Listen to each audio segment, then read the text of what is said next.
thank goodness Ow. it's Friday. Thank growth it's Friday. What's going on, fam? Thank you guys for being here. Carlin, how are you doing on this lovely, lovely day? Dude, I have this crazy phenomenon going on at my house right now. Do tell. Listen, do you hear that? I don't hear anything. Folks, you guys hear anything? Hear nothing, bro. Exactly. My kids are at work with James today. Was it like a take your kids to work day or something? It was like, well, you know, we chose the right branch, so we're Air Force. And whoop. So my husband, much like yourself, is an instructor, and since he does not teach on Fridays, he is twiddling his thumbs in an office. I had a doctor's appointment this morning. So he was like, sure, beam me up, Scotty, send him my way. Oh yeah. So the kids are chilling at the work. He's an avionics instructor, so he's got all these cool gadgets in his classroom, like you know, smart boards like you had in 6th grade, stuff like that. But the real kicker is the cockpit simulation. Oh, I can imagine. I can imagine your kids just jumping in there and being able to see aircraft, see the cockpit, and then jump in there and like fly planes. Yeah, so it's pretty dope. I got a picture. They're all laying on the floor right now. I think they're all tuckered out. So, dude, when I was in, my kids used to love coming to work with me. We had like an F-22 stealth fighter, like it was a training aircraft. Well, we had like it's not a training aircraft, but we had an aircraft simulator trainer for an F-22 stealth fighter. And my kids would love going in there and sitting in the cockpit. I've got a picture of them sitting in the intake, just eating snacks. They'd go to work with me. They'd get like some chips from the snack bar. Then they'd go sit in the intake of this aircraft. And I took their picture. It looked like a real aircraft. And man, that was awesome. I loved it. My kids loved being able to go on base and see all the F-22s and all the heavies, and just experiencing that was really, really awesome. Yeah, we have there's an air show coming up. So the Blue Angels and the Thunderbirds are going to be here this weekend. What? It's got to be sick. Oh my gosh, that's awesome. We're having an air show up here on the military base, I think in July. Dude, air shows are the best. And then I think the perk I like for the military is you can go on base the day before when they're practicing. Yeah. And so you get to see all of the flight stuff. You get to see all of their patterns and stuff before it's ridiculously packed. Oh man, Carlin, you're making me miss the Air Force really, really bad. There were some things that when I looked at my paycheck every 2 weeks, it was like $3,300 is what I would net. The 1st and the 15th, I would net $3,300, and so I was making a little over $6,000 a month. And every time I got my paycheck, I'm like, oh, Jesse, dude, you are capable of so much more than this. You are not getting paid what your true worth is.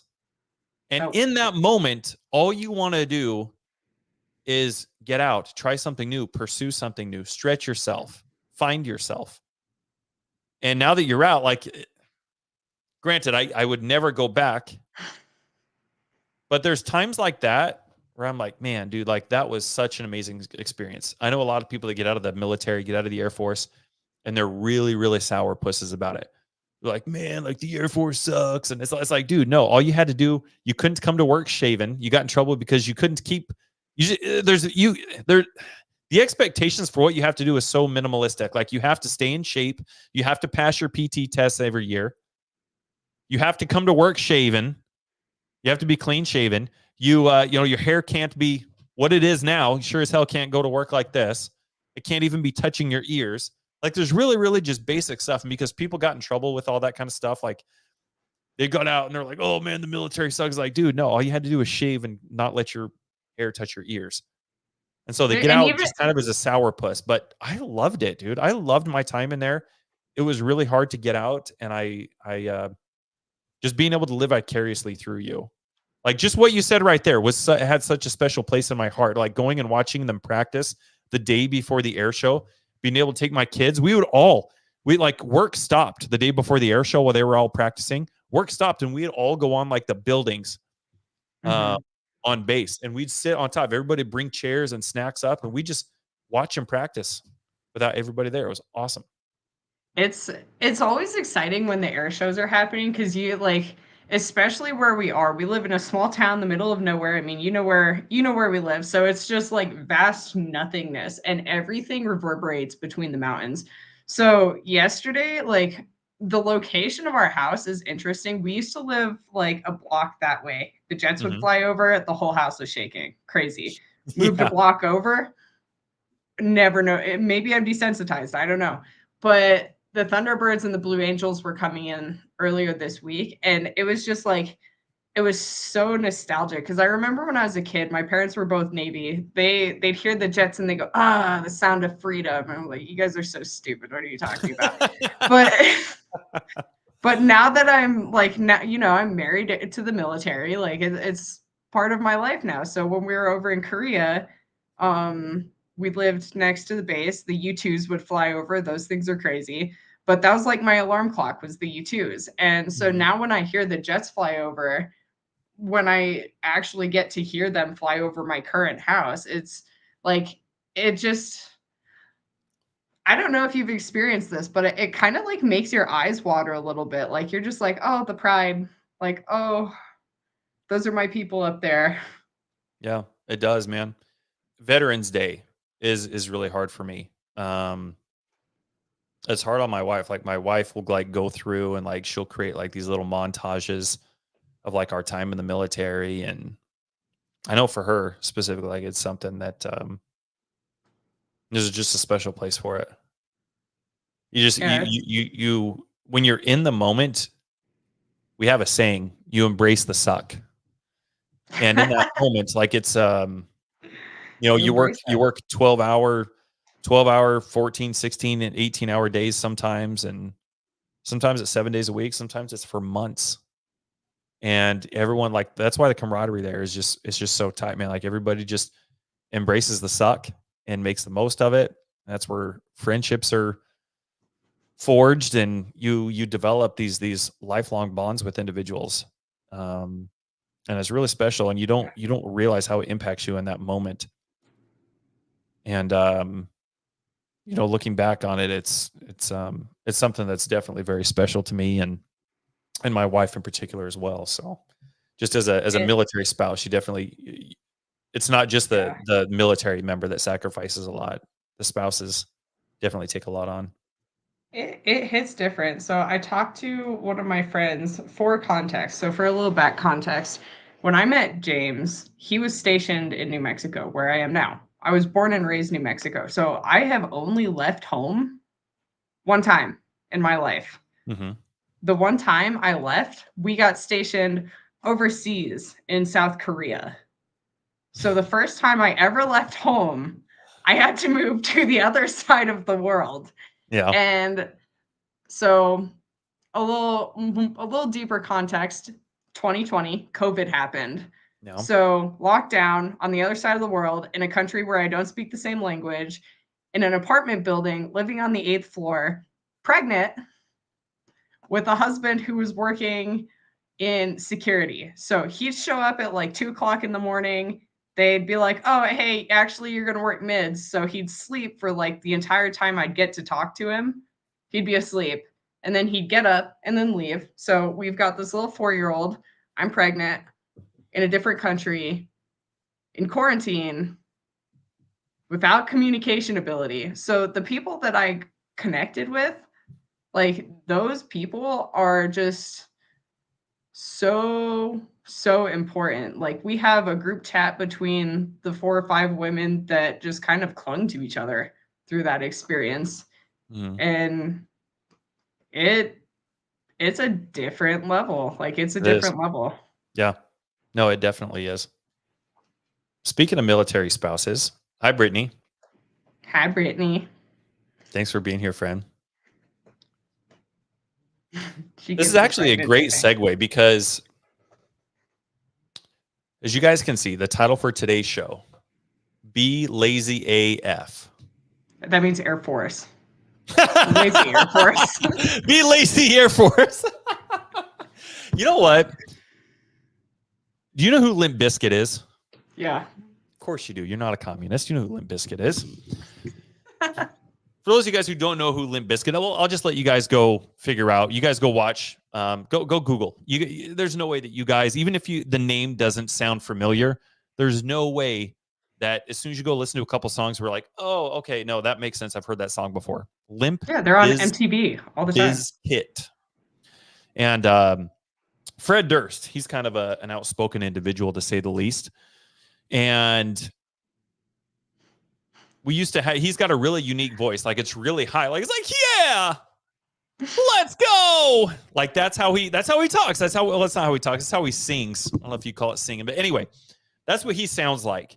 And when I was in the military, I was in a band at the same time, and we like toured all over the place. We made music. We got a CD out. I got a demo out. And then, we got it played on a couple internet and satellite radio stations and stuff. And the topic of Fred Durst came up one day when we were at work, and we were debating. It was kind of a tongue in cheek, but we were like, "Isn't Fred Durst is like the greatest front man of all time?" He's not, but that's kind of what we were saying. And we're like, "Hey, you know what? It's every Friday. We should celebrate it being Friday with a Fred Durst Friday." And so for years, I mean, this happened in 2011, I think. So it's been, was it been 13 years?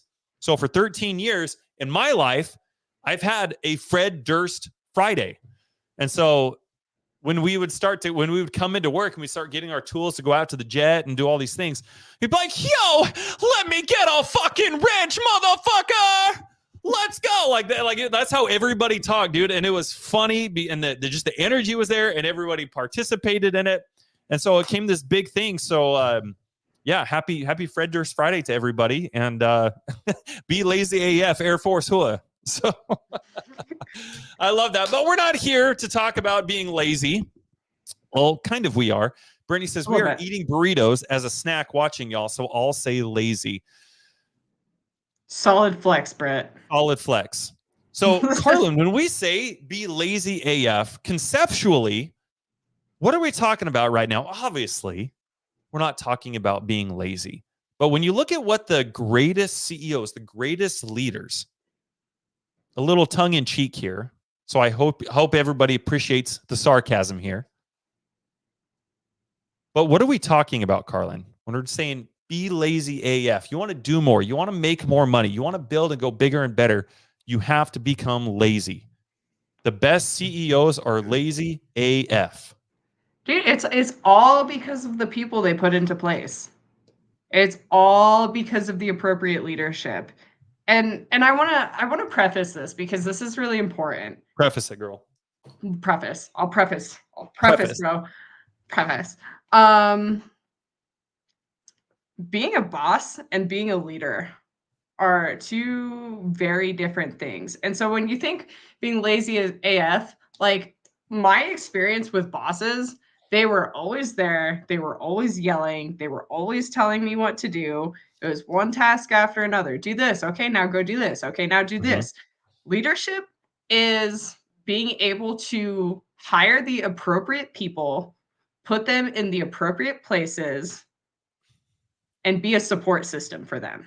You get to take a step back. When you're being a leader, you get to take a step back and watch your people do the things that they are just naturally fucking gifted at. Like, they get to do their thing. They get to go into their mode. They jive. They have that thing that they are just so good at that when they talk to me, they have to talk to me like I'm a 3-year-old. That's how I want you to be so far ahead of me in whatever you are doing within our company that I have to be like, "Hey, oh, whoa, we're up here and I need you to be right here." Like, and when you have those people in place, that's when you really get to backpedal and focus on improving your leadership skills. Like, you're not trying to, you're not putting the whole puzzle together. You're not sitting there. You're saying, "Hey, friends, come over here. Let's work on this together. Let's put these pieces together." I mean, Britt and Nathaniel know they do puzzles all the time. When you have someone there to help you, the picture becomes clearer much quicker, and you really just get to enjoy that. I couldn't agree more. YouTube user. I know she has shared her name in here before. But I appreciate you pushing this here. I want to clarify a couple things. This is so great. Thank you. Thank you for commenting this. She said, "Can I say EFA efficient and not lazy?" LOL, lazy scares me. So thank you for typing this first and foremost. Debbie. What Carlin and I are getting at when we say your job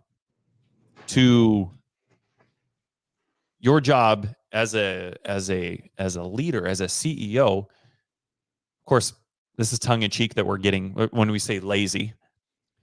The mindset, the visual of what we're talking about, you can be efficient, but you can also be efficient if you're the leader. As an example, everybody here is in real estate, I would assume, for the most part. So I'm going to use a real estate example. I see so many people that make the decision to jump into real estate. If you want to, obviously it makes sense. If you want to have what the 1% have, you got to do what the 1% are doing. So I understand that part. When everybody makes the decision to jump into real estate, it's like, oh, well, now that I start learning about what's involved to be successful in real estate, I don't know any of these things. So I've got to go out here and I got to start doing some of these things. And so it's like, all right, before I can have or start building any kind of a business, for one, I've got to have leads. So you start generating leads. And then once these leads start coming in, and it's like, oh, well, now I need to close these leads. You're like, well, I don't know how to close. So now you got to start learning how to close. And then you're like, oh my gosh, once I have a seller ready to go and I've negotiated it and I've closed it, now I've got to have the paperwork filled out. So now you got to go learn the paperwork and which paperwork to use and how to protect yourself and in which state and all these other kind of things. And then you're like, well, I don't have any buyers lined up. So I've got to go find buyers. So you got to have all of these missing pieces in any real estate business. All of these pieces, whether you do them or not, have to be completed to get a transaction done, to go from the time that you first decide you want to start reaching out to prospects to closing a deal and collecting a paycheck. Those are some of the things that have to be done. Now, Debbie, thank you. Debbie, you can be efficient at all of those things. You can literally wear all of those hats. Thank you. Your picture was small. I can see it now. Thank you, Debbie. I appreciate that. Now I can see that it's you. You can be efficient at all of those things, but it's going to take you long as hell. You can't scale. You can't scale that way, doing it all by yourself. So you can be efficient in all those things, absolutely, but you cannot scale. You cannot make the kind of money that you want to make if you're doing it all of those things.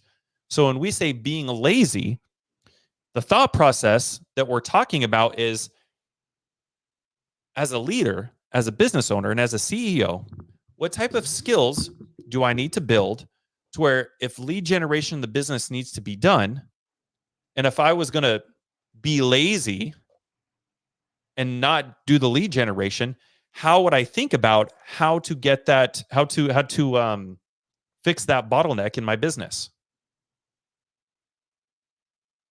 So then it puts you in that position where you have to take that hat off and you can no longer, you're going to hang that up. And that hat, you've worn that hat for the last time. So you just having the thought process of, how do I build a $1 million business? And how do I do it being lazy AF? If I'm going to plop myself down on this chair and I'm not going to make phone calls, I'm not going to do this, I'm not going to do that. How do I build a multi-million-dollar business while being lazy AF? But it's very counterintuitive to how a lot of us grew up thinking about productivity. So when we shift from that W-2 mindset into an entrepreneurial mindset, naturally we find ourselves having to wear all the hat and do all the things. But when you approach things from the standpoint of, I'm going to be lazy AF, then you start having to think about things a little bit differently. You start having to communicate a little bit differently. You start having to set standards, and you have to be able to share and communicate a vision and a goal. You have to be able to bring people into your business. So there's a difference. I just wanted to make that point. I really appreciate you putting this out here, Debbie. But where you can do all the low-level tasks and be efficient in them. But you going into it, approaching it with the mindset of, how do I accomplish this? How do I go make all this money and be lazy AF? It all of a sudden reframes everything, and it puts you in a different position where you are solving problems at a much higher caliber now. I use this example with our clients earlier this morning. I'll share this with you guys, or not this morning, this week. And I will share this with you guys really quick. So if you want to make $1 million a year, that means that your time is roughly worth about $500 an hour. Okay. So the problem, what most people end up doing is, if their time is worth $500 an hour, then when things need to get done, and I'm going to use a metaphor here. Let's say your lawn needs to get mowed. And let's say it takes you 2 hours to mow your lawn.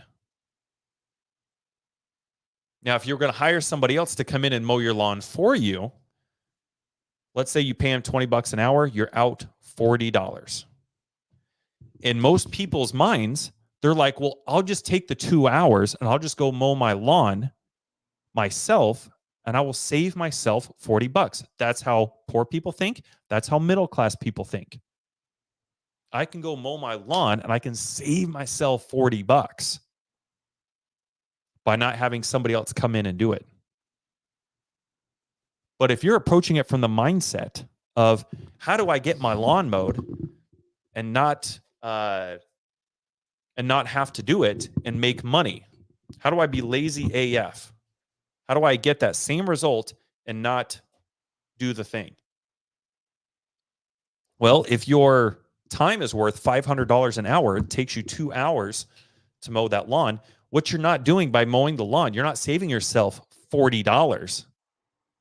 What you're doing is you're losing out on $960, because in that 2 hours, you could have went and created opportunity. You could have created another relationship. You could have done something in that 2 hours to push the needle forward in your business. Now, mowing the yard is just an example. Mowing your yard could be a metaphor for anything in your business. It could be a metaphor for lead generation. It could be a metaphor for closing up and closing the deals. It could be a metaphor for doing paperwork, for doing dispo, for raising capital. It could be a metaphor for any one of those things.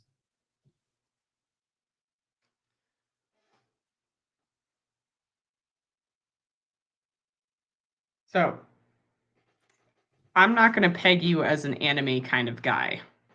As an anime kind of guy, you are correct. Track with me here. Okay, so there's this show called One Piece. I'm not going to get into the whole nitty-gritty of it, but for the sake of it, this kid finds a crew to help maintain his ship. So let's track with that. Let's say we're maintaining a ship. Mm-hmm. If you are the captain of the ship, you are not hoisting the sails, sitting up in the bird's nest, making the crew food, mopping the deck, making sure that, there's no whales around you. Your job as the captain is simply to make sure the crew is operating the way they need to be. If you were to try and do all of those things, mop the deck, hoist the sails, sit in the bird's nest, like whatever else you do on a ship, the ship's going to sink. And that's the way I think about leadership, is if you're trying to do all of those things to maintain the efficiency of the ship, you're going to sink. As the leader, as the captain, you just need to make sure your crew is effective at what their position is. Yep. And they're only doing what their position is. So if you have someone that's supposed to make the crew food trying to hoist sails, something's going to get fucked up. Yeah. No, So that's my thought process that's there. that's a perfect one. Thank you for sharing that. And let's continue on with that metaphor for a second. You were talked about the difference between a boss and a leader. A boss tells somebody if the galley needs to be mopped. A boss will grab somebody, they will tell them, "Hey, here's your broom, here's your mop, here's the water, here's the soap. You do this, you do that, you dip it in here, you bring it out here. I need you to bring the mop over here. This is where I want you to start. This is where I want you to end. I want you to come get me when it's done." Now, as I used and described that scenario right there, I want you guys to think about examples that you have experienced in your own life. Could be in your W-2. You might even be doing the same thing in your business right now. You might be having somebody come in and saying, "Hey, this is what you do. This is when you do it. You use this. I want you to use that. And then you do this. And then you come over here and you do this and you do that. And I want you to let me know when this is done. And we're going to go back and we're going to move forward like that." What a leader does is they assign a result. So, Carlin, go in a little bit deeper. What does that mean? People who are bosses, they assign tasks. They delegate the task. A leader delegates the result. What does that mean? What are the differences? When you think of a boss and a leader, a boss is going to spend just as much time explaining to you what you need to do as you're going to spend doing that thing. So on our ship example, I'm saying pirate ship because my brain's in like the 1600s. I love it, dude. Let's roll with that. As a leader, I'm going to say, "Hey, we're at point A and we need to get to point B." Let's say your role is to hoist sails. Okay? I'm going to say that I found the right crew member who understands how to read the wind, what direction the wind's going, what you need to do to make sure you're navigating properly. He knows how to do that. I don't know. I've tried constellations. I've got no idea how those things work. But my sail guy knows, and he knows that when the wind is blowing west, we need to put up the sail. A boss is going to stand there and say, "Okay, when the wind starts blowing, you're going to pull this levy. Everything's going to go up. Talk to the dude in the bird nest. He's going to make sure there's no whales and watch out for icebergs. And then once the wind goes away, we're going to put the sails back down. So we're not like trying to do all this stuff." Like, you're standing there trying to explain every single thing that person needs to do. Whereas in the leadership scenario, "Hey, we're at point A. We need to get to point B. Okay? You know how to do your job. I'm going to make sure everyone else is moving in an efficient method and make sure that my team has all of the things they need to accommodate their position." So when you delegate the result that needs to be done, what you're also doing is delegating the authority for them to take ownership and control of their role in that process. Would you agree? 100%. I don't want the people that are working with me. That's the thing, is when a boss, you work for them. A leader, you work with them. Mm. I want the people working with me to feel comfortable enough to be able to make decisions. If it's something that we need to have a discussion about, let's have a discussion about it. Let's do that. But that is your space. If your job is to hoist sails, I'm not going to give you a mop and tell you to clean the deck. It doesn't make sense. I want to have full confidence that the people on my crew are aware of what they're doing, are developing the skills that they need to be able to continue to expand on that, and feel comfortable enough to know that I trust them in the position that they are in. Do you think a leader is arrogant enough to think that they know everything? How does a communication with their team differ from a boss and a leader? A boss, from my experience, the boss just tells you what to do and you do it. Do they think that they know everything? Have you ever had a boss tell you something that was just yeah. completely wrong? Yeah, and you're And they're sitting like, there "Why the are we entire doing it this time way?" like, "You were such an idiot." Like, "I'm gonna do it because you told me to, but you are so dumb." In the military, I think the military does such an amazing job. In my opinion, I think the military is unparalleled when it comes to building and developing leaders. But even in the military, they don't do it 100% right.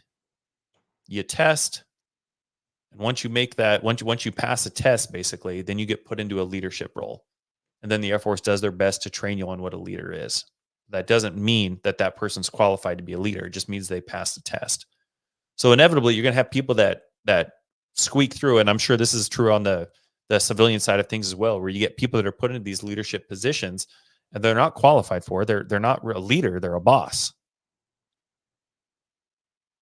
and they think that they know everything. They're not taking information.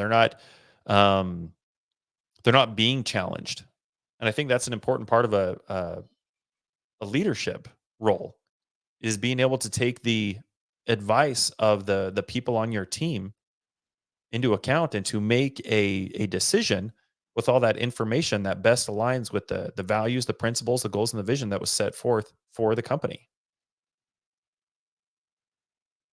Why do you think most people have such a hard time with that? And you know what? A big part of that is also being able to take accountability. How many times does a boss, how many, let me know in the comments, guys, how many of you have ever had a boss that when something went wrong, the first thing they do, they are very, very quick to assign blame?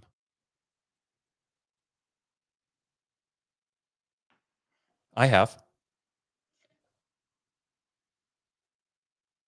But I've also had leaders above me that I fucked up and they were so quick to take accountability for that. Dude, I remember when I first joined the Air Force, when I got in, I was 18 years old. And we went out to work on this stealth aircraft. And we had a guy from quality assurance that was walking around. Now, you guys, if there's anybody who doesn't know, QA, quality assurance, they're there to kind of just make sure that everything is running smoothly. There's no safety issues. People are following the protocol set forth to, be working on things. Everyone's using their personal protective equipment appropriately. When you're working overhead, you got to have safety glasses on. And in the Air Force, when you're working on aircraft, they have what's called a technical order, a TO, technical order. And it's literally a step by step by step by step process on exactly how to do something. And I was out on the aircraft one day and I had two NCOs that were over me. I was brand new to the Air Force and we went out to this aircraft and it was my job to pull the technical order up to show us what steps need to be done and how to do it. Now, I'd already done this task before. So I walked out there and I didn't pull up my TO. I was working over my head. I didn't have my safety glasses on. I was 100% in the wrong, and quality assurance walks in and busts me. They write me up, and then I have to go straight to the commander, and I have to stand at attention. I have to report in, stand at attention, and I have to explain to him why I was not doing what I said I was doing, what I was supposed to be doing. And of course, because of my negligence, the two NCOs over me had to come with me as well. And so I did my thing and then they dismissed me and I walked out and I'm sitting here thinking like, man, I'm in deep shit. I might lose rank. I might, et cetera, et cetera, et cetera. Sitting here thinking the worst. But my two NCOs were still in here after in the meeting after they kicked me out. And then those two came in and I found out later those two accepted full responsibility. They said, hey, you know what? They came up with every excuse in the book, dude. They were like, Jesse's new. Like, don't worry about it. Like, this is 100% on us. We did not train him appropriately, even though they did. Like, they're sitting here taking the fall for me, coming up with all these excuses where clearly it was my fault. I was the one that was written up. And they could have easily just assigned blame. But it was so neat. They taught me a very valuable lesson very early on in my career. of what it takes or what it means to take accountability. And then as I continued my self-development, I started understanding on a greater level what the term extreme accountability means, especially as a leader. And when you start building a team, you start bringing people that you are responsible for and accountable to. Accountability is a big thing when it comes to building this entire thing and getting from where we are to where we're trying to be. To be lazy AF, accountability is a big part that separates a boss from a leader. Monsieur Labella. I don't know why. I have no idea why, Carlin. Every time I ever see him, literally, this is no reference. I literally don't know why, but that's the first thing I always do, and I don't know why. It's like an automatic tick. But Jim says, always take responsibility as the leader. This is your team, and ultimately own what went wrong under your watch. Dude, I could not agree more, brother. Thank you, thank you, thank you. So how does a leader lead, Carlin? What does that mean? How do you become a leader? How do they lead? How do you put all these things into place? It's something you have to learn. Like it's not something most people in the world, myself included, don't come across leaders. They come across bosses. Like leadership is a skill you have to develop. My favorite books to read are on leadership. My favorite person to read leadership books from, John C. Maxwell. Who uses that? Military. Like it's not something that you just wake up one day and you're like, I'm an awesome leader. Yeah, like it's an evolution. It's a process. It's something that you have to teach, and you have to have a real leader as a real example. Like through my experience, I've had a handful of jobs in my day and time. And in that, I've had 2 leaders. 3, counting you, but you're stuck with me as a friend too, so you lucked out on that front. But people in my that are in command of me, I guess, in the order of operation. I've had 2 bosses. I wouldn't even call them bosses because they were leaders. My first one, her name was Jen. She was a teeny tiny little Korean lady who owned a Japanese restaurant. And she taught me everything I know about how to treat people. She was kind, she was caring, but she was not afraid to tell me when I needed to improve something. And when I messed up, she said, "This was my fault. I didn't teach you."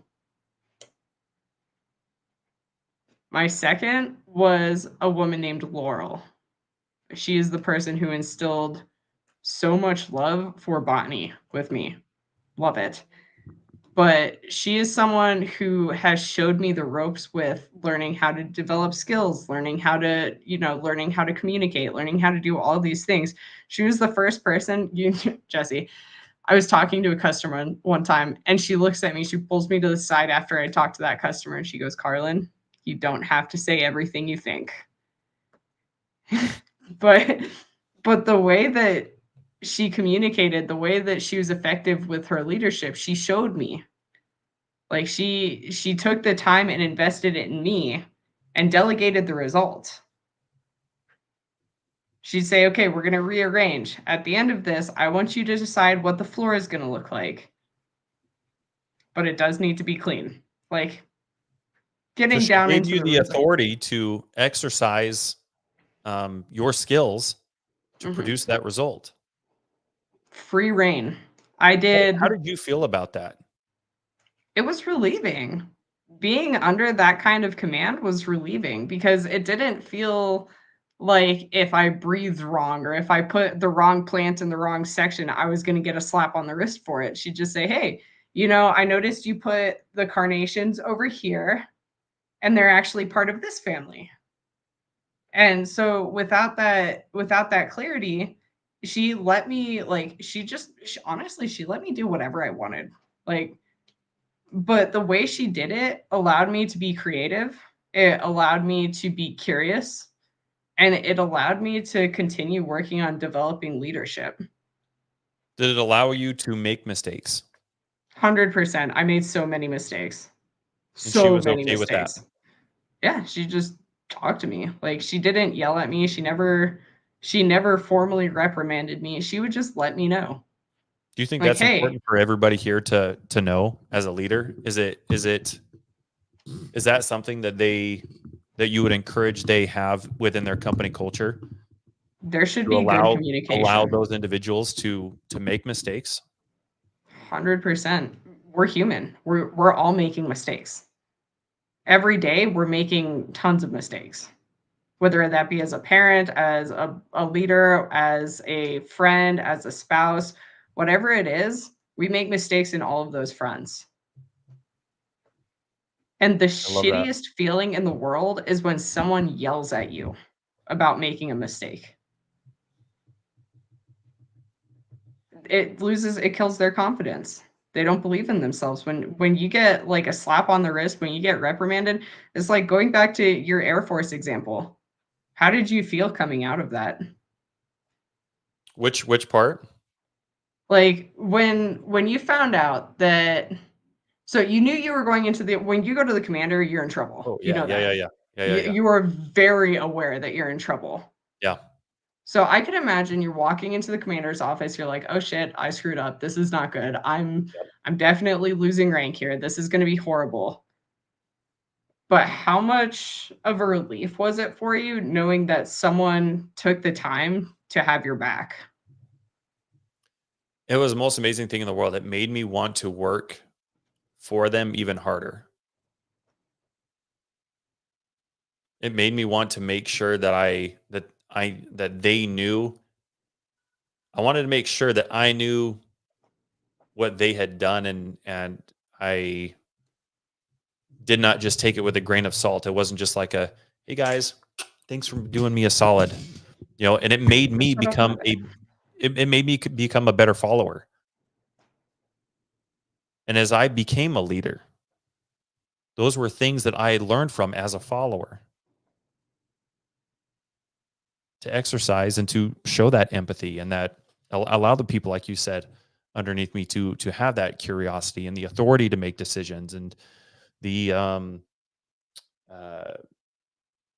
the opportunity to make mistakes, the opportunity to fail to an extent. So, something my mom told me when I was younger, I was probably like 16, 17, 18. I remember just being livid with her. I can't remember what I was upset about, but she looked at me and she said, "Carlin, the mistakes I make as a parent are things that you can change personally when you're in my position." And the same thing applies to leadership. I If someone makes a mistake and you don't like it, then when you're in that position, you get to decide if you make that change. I 100% agree. I love that. I see Catherine says, "Catherine, good to see you. Leaders are transformational, where bosses are transactional. A leader talks about principles that are missing, not activities that are missed or failed at." Oh, that's so good. That's so good. Seth says, "I love the approach of explaining the result that is needed and letting someone run with it with guidance to figure out how to get that result." Dude, it makes for in my this is how I operate in all of my businesses. And um, there's no better way to operate, but removing yourself from doing these things and letting other people with their strengths and their skills and their abilities take the reins, take hold. And gosh, it's so amazing. It really sets the precedence for what an abundant and an ideal company culture should look like, in my humble opinion. So MHO? I appreciate you guys. Thank you so much. Thank you, thank you, thank you for this. This was awesome. This was an amazing topic. Thank you, Carlin, for putting this together. I really appreciate the Yeah. opportunity. I hear my kid yelling real quick. I'll be right back. Oh, I'll let you wrap this up though, Carlin. Thank you so much. All right, guys. Thank you for hanging out with us today. If you have any questions or you want to talk, whatever it is, send me or Jesse a message. My team is on here. They are the epitome of go-givers. So thank you guys for hanging out, and TGIF, bro.